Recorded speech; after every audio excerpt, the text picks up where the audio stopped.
all the questioning and campaigning I've done recently about what I see as the abuses of some sections of the British press is emphatically not motivated by the treatment I got when I was arrested in 1995. I say in my statement here, I was arrested, it was on public record. I totally expected there to be tons of press, a press storm. That happened, and I have no quarrel with it. Zenith of the sort of press storm around that arrest in Los Angeles. I was now back in London, holed up in my flat, and I'd managed to get out for the day, or the night, I can't remember. Anyway, when I came back, this flat had been broken into. The front door had been basically just shoved off its hinges. And as I say, nothing was stolen, which was weird. And the police nevertheless came round the next day to talk about it.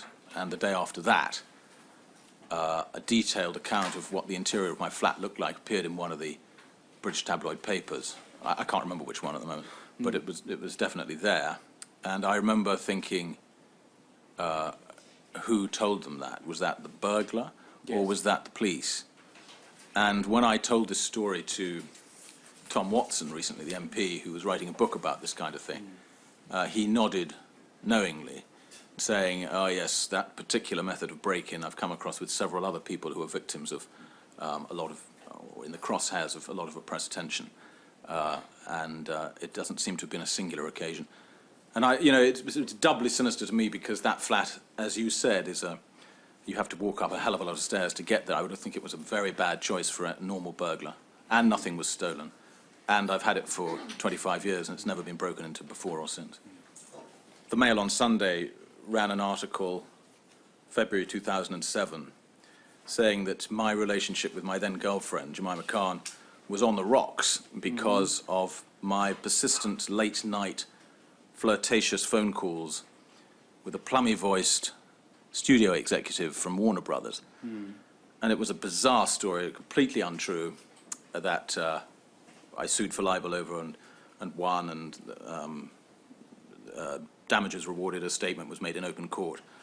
But thinking about how they could possibly come up with such a bizarre left-field story, I realized that although there was no plummy-voiced studio executive from Warner Brothers with whom I'd had any kind of relationship, flirtatious or otherwise, there was a great friend of mine in Los Angeles who runs a production company which is associated with Warner Brothers, and whose assistant is a charming, married, middle-aged lady, English, who, as happens in Hollywood, is the person who rings you. The executive never rings you. It's always their assistant. Hi, we have, Jack Bailey on the phone for you.